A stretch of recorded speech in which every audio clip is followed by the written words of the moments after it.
उत्पत्ति अध्याय 6 जल प्रलय का वर्णन। फिर जब मनुष्य भूमि के ऊपर बहुत बढ़ने लगे और उनके बेटियां उत्पन्न हुई, तब परमेश्वर के पुत्रों ने मनुष्य की पुत्रियों को देखा कि वे सुंदर है, सो उन्होंने जिसको चाहा उनसे ब्याह कर लिया। और यहोवा ने कहा, मेरा आत्मा मनुष्य से सदा विवाद करता न रहेगा, क्योंकि मनुष्य भी शरीर ही है। उसकी आयु 120 वर्ष की होगी। उन दिनों में पृथ्वी पर दानव रहते थे।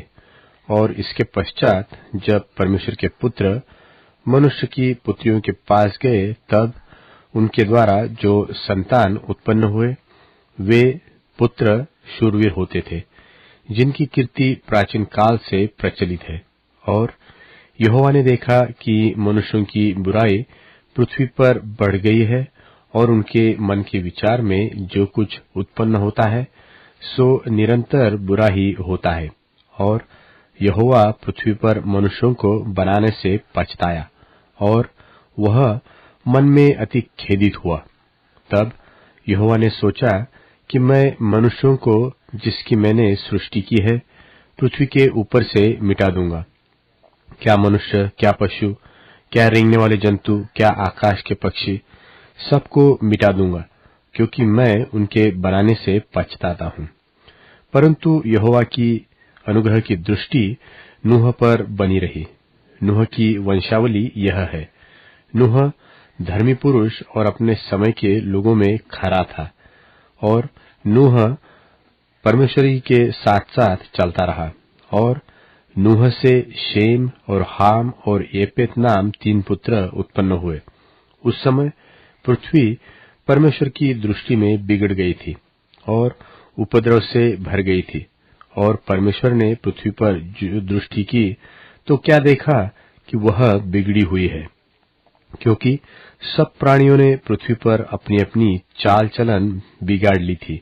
तब परमेश्वर ने नूह से कहा, सब प्राणियों के अंत करने का प्रश्न मेरे सामने आ गया है, क्योंकि उनके कारण पृथ्वी उपद्रव से भर गई है।